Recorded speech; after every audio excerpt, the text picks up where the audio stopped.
Kwa jina la Baba na la Mwana na la Roho Mtakatifu, amina. Roho mkuu, mfariji mwema, mwenye kila kitu chema, uje kutuangazia na imara kututia, tuyasikie na tuyashike mafundisho mpaka mwisho, amina. Kwa jina la Baba na la Mwana na la Roho Mtakatifu, amina. Mpenzi mtazamaji wa Kanisa TV, tumsifu Yesu Kristo. Basi tunaendelea na tafakari ya safari yetu ya imani. Leo tupate nafasi ya kuangalia kuhusu safari ya ukombozi, hasa tunapoingia katika hili Juma Kuu. Juma Kuu huanza Jumapili ya Matawi. Siku hiyo kanisa hukumbuka jinsi Yesu alivyoingia Yerusalemu kwa shangwe. Ukirejea Injili Mathayo ile sura 21 ya kwanza mpaka 17 na ile Injili ya Yohane sura 12 aya 12 mpaka ile ya 15.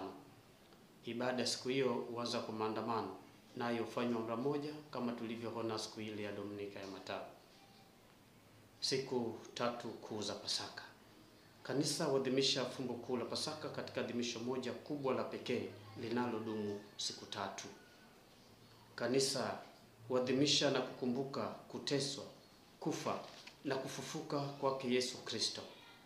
Kanisa huingizwa katika fumbo la msalaba na kushirikishwa uzima wa kimungu. Siku hizo ni Alhamisi Kuu, Ijumaa Kuu na Jumamosi Kuu.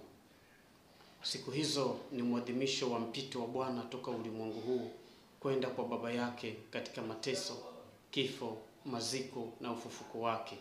Rejea kitabu cha Kutoka sura ya 12 aya 11 mpaka aya 19. Alhamisi Kuu ni mwisho rasmi wa kipindi cha Kwaresima. Kanisa huanza ibada ya Pasaka kwa adhimisho la karamu ya mwisho. Hukumbuka rasmi: moja, mapendo yote ya Kristo yalionekana katika karamu. Rejea Injili ya Yohane sura ya 13 aya 4 mpaka ya 5, aya 12 mpaka 17 na ile aya 31 mpaka 35. Alionyesha kwa kuwatawadha au kuosha miguu mitume wake. 2, kuwekwa kwa sakramenti ya Ekaristi Takatifu. Rejea Injili ya Mathayo sura ya 26 aya ya 26 mpaka ya 28. 3, kuwekwa kwa sakramenti ya daraja takatifu au padre. Rejea Injili ya Luka sura ya 22 aya ya 19b na Wakorintho wa kwanza sura ya 11 aya 23 mpaka 25. Na 4, misa ya kwanza duniani. Rejea Injili ya Mathayo sura 14 aya 22 mpaka 26 na ile sura ya 26 aya ya 26 mpaka ya 30. Alhamisi Kuu inatualika mambo machache yafuatayo: 1, kupokea, kuishi na kudumu katika imani yetu. 2, kusamehe na kuachilia. Rejea amri kuu ya mapendo aliyoiweka Kristo. 3, kufanya mabadiliko ya kweli katika maisha yetu.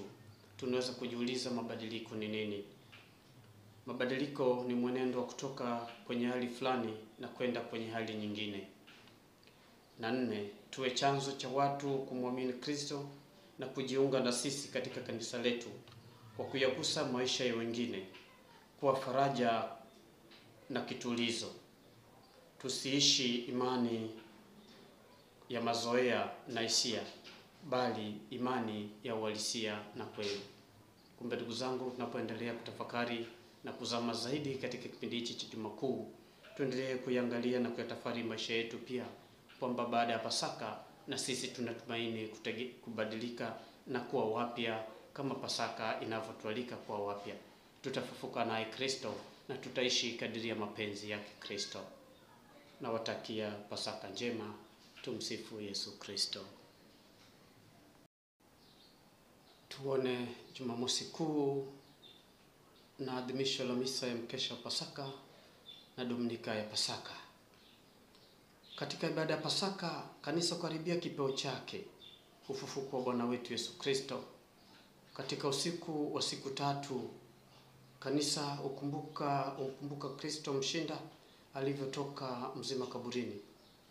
Huu ndio usiku ambao Kristo alikata minyororo ya mauti, akatoka kuzimu ameshinda, yani mbiu ya Pasaka. Katika masomo, Kanisa halichoki kutueleza maana ya usiku huu, kwamba ni kutoka katika hali ya upotevu na kuingia katika hali ya uzima wa kimungu. Sisi tuliokufa katika dhambi zetu tumefufuka katika Kristo na pamoja naye. Ishara ya ushindi huo ni mshumaa wa Pasaka, mwanga wa Kristo unaoondoa giza la usiku huu, lililo ishara ya dhambi na mauti. Katika maadhimisho yenye fahari na katika mbiu ya Pasaka, tunausalimu na kuheshimu mwanga huu, yani Kristo mfufuka, mleta uzima. Kwa furaha kubwa tunausimamisha mwanga huu kati yetu. Ufufuko wetu huo huonekana katika sherehe ya ubatizo unaotolewa. Wanaobatizwa uzaliwa upya katika Kristo, lakini hata sisi tuliokwisha batizwa tunashirikishwa pia kuzaliwa huko kupya kwa kuweka tena ahadi zetu za ubatizo. Kwa tendo hilo, umoja wetu na Kristo mfufuka uimarishwa. Kama vile wafuasi wake walivyomtambua Kristo mfufuka katika kumega mkate, vivyo hivyo na sisi katika adhimisho la Ekaristi tunajua kwamba yeye yupo kati yetu, na katika komunio anatushirikisha uzima wake tukufu.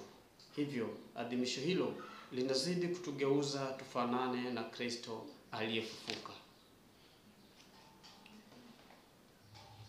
Jumamosi Kuu, Dominika ya Pasaka na kipindi chote cha Pasaka cha siku 50 kinatualika kuwa weupe na kuenenda katika upya wetu Pasaka siku zote.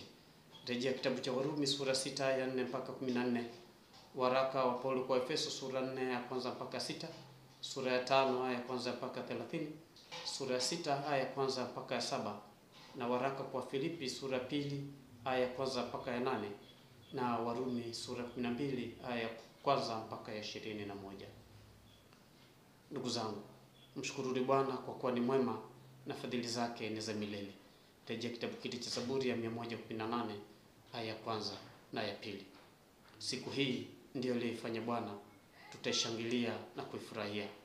Niwatakie furaha za Pasaka. Tufufuke pamoja na Kristo. Kristo amefufuka kweli kweli, haleluya! Tumsifu Yesu Kristo. Kwa jina la Baba na la Mwana na la Roho Mtakatifu. Amina. Nawatakia furaha njema za Pasaka.